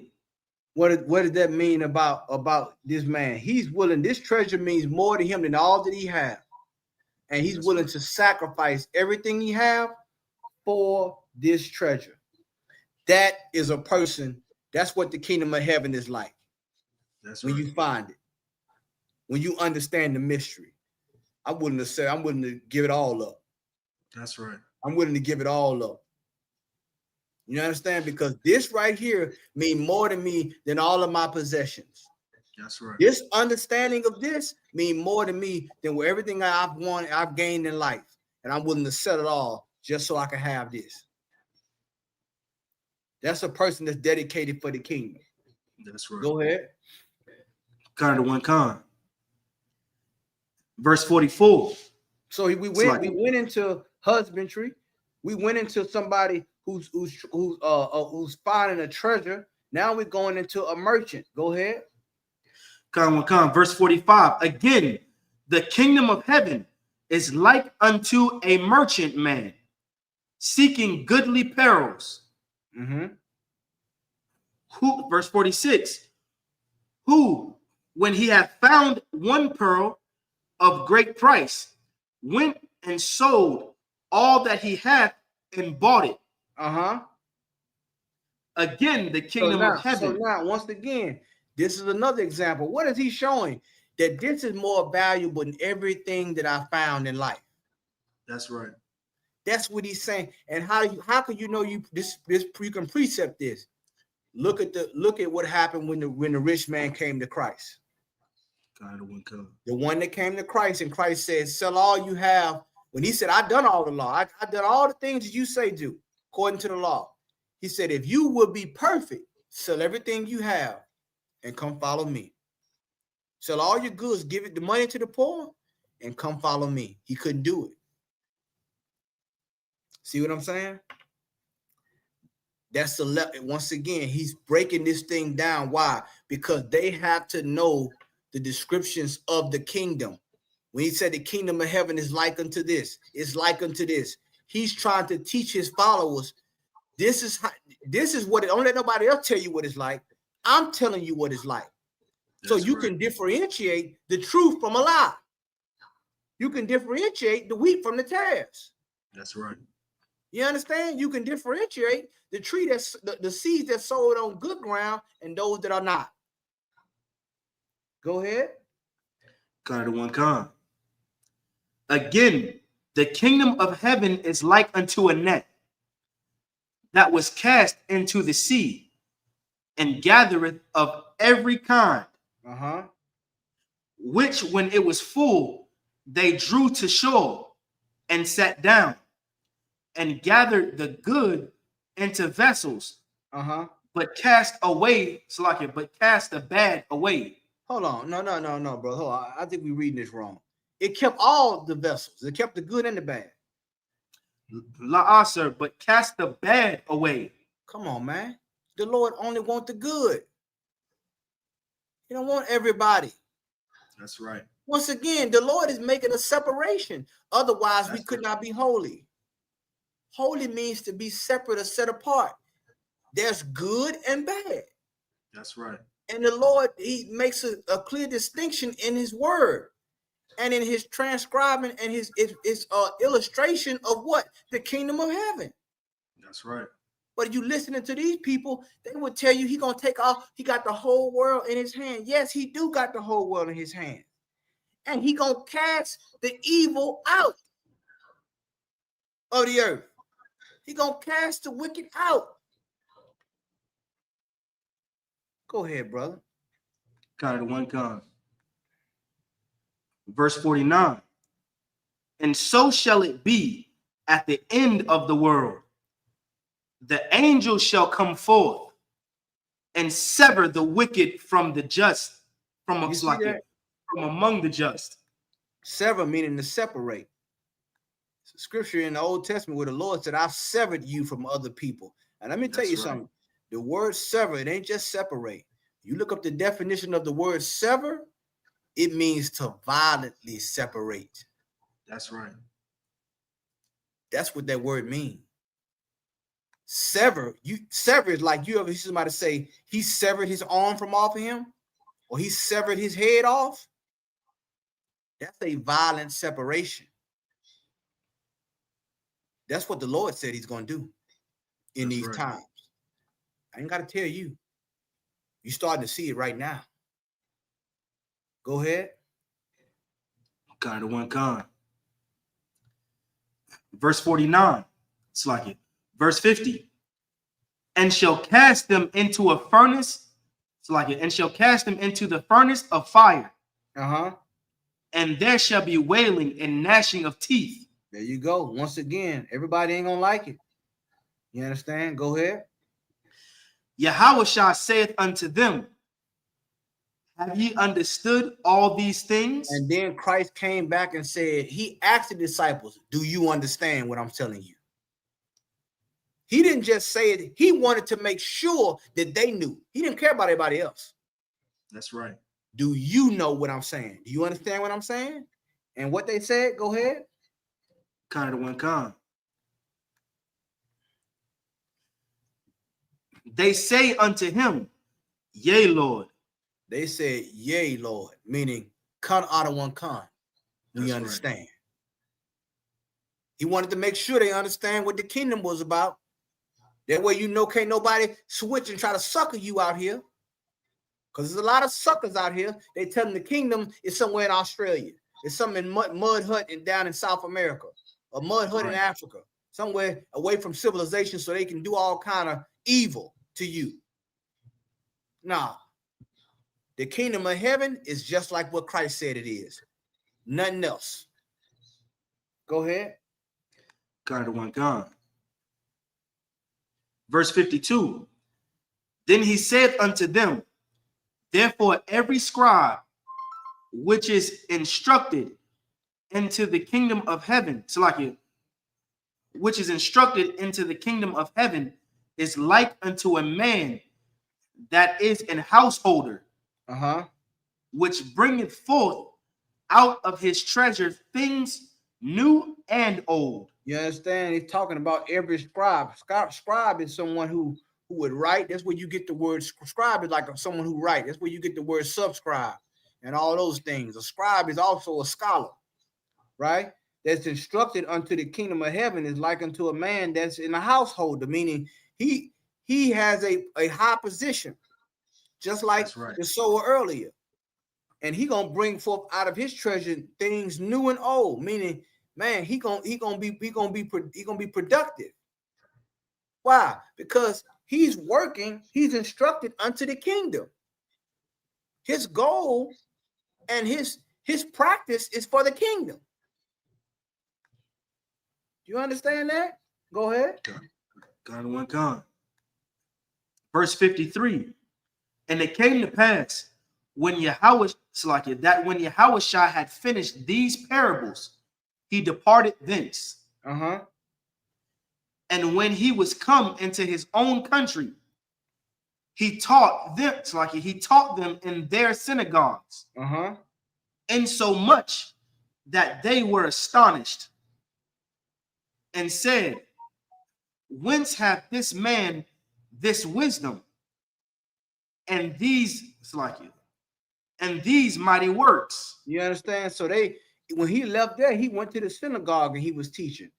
The synagogue were those, you know what I'm saying, those were high stature, men that studied the law, men that studied the records. He was among them. And they had to step back when they hearing him speak. They said they were astonished. They said, when had this man got all this wisdom and the mighty works? They questioning. They asking. You understand? Keep going. Kind of one kind. Verse 55. Is not this the carpenter's son? Is not his mother called Mary? Meaning they know his people. They say, okay, ain't this the carpenter's son? Ain't his mother Mary? You know how black people do. Ain't you what's the name, son? Ain't you Uncle Joe, son? Ain't you over, all these people? We know your people. That's right. Where you get all this knowledge for all these things from? Who told you all this? Who told you this? Who told you that? Right. How you know that? You know what I'm saying? Well, we know your daddy a carpenter. We know your mama. Well, you know who you. That's how you know that he was anointed. Go ahead. Kind of one kind.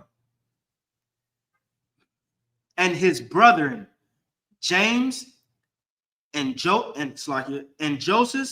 and Simon and Judas, and his sisters, are they not all with us? Meaning we know his people. We know his family. Go ahead. Whence then hath this man all these things? Meaning they wanted to know, how did he attain all these things? How did he know this? It come from the Lord. That's right. It come from having understanding. How did he come in the synagogue and he confound us on these things? How did he know about this? We know his family, but how did he know this? They comparing him, they looking at his family, they say, hold on, we know his people, but how he get all this knowledge? How he know all That's this? right. How he able to break this down? See what I'm saying? Go ahead. Now check this out. This once again, this how you know it's the truth. Go ahead. Verse 57. And they were offended in him. Hold up. They were what? They were offended in him. They love what he was saying. They were offended in him. Brothers and sisters, you got to understand something about this truth. People right. remember, they may know your family, they may know who you used to be. But when you are standing with the Lord, they will be offended. That's right. Now they in the synagogue with the records, right, with the archaeology, with all the things that were passed down from hundreds and thousands of years ago. But I'm offended at you. That's right. Because how is it that you know this? I know your people. What makes you so great? I'm offended at the truth. They were offended. Y'all following? Kind of one concept. They already said that he had wisdom and mighty works, but they offended. Boy, I'm old enough to be your granddaddy. I'm older than you. I've been in this temple, I've been in this synagogue for 40-something years. You know, coming here telling me this. Who told you that? You telling me I'm wrong on that? Did that say that? And he said, well, no, that really mean this. You know what? Get up out of here. I want you in here no more. You think you know more than me. Oh, yes. I'll never forget one time in camp. We're going to wrap it up. I'll never forget one time in camp. old black man came up to the table. He said, "Boy, I'm old enough to be your granddad." I said, "Well," I said, "Okay, that's true, but ain't the Bible older than all of us? Right. Ain't God's word older than me and you?" Because they wanted Christ to be, they don't want him to be, you know what I'm saying, acknowledged the way he was supposed to be. And listen what Christ said, because they were offended in him. Go ahead. Khan. But Yahushua said unto them, a prophet is not without honor, save in his own country and in his own house. I mean, and that's so true. They didn't respect Christ. Christ is a prophet. Christ is you know what I'm saying, is the seed of David. He's the king. They didn't respect. You know why? I know your daddy. He's a carpenter. I know your mama. I know your sisters. I know your brothers. That's right. Nah, I'm not gonna give you no reverence. You know what I'm saying? They didn't respect him in his own house, in his own country. Go ahead and listen what he did in response. Pay attention. Verse 58. And he did not many mighty works there because of their unbelief. Because of their what? Their unbelief. Their what? Unbelief. One more time. Their unbelief.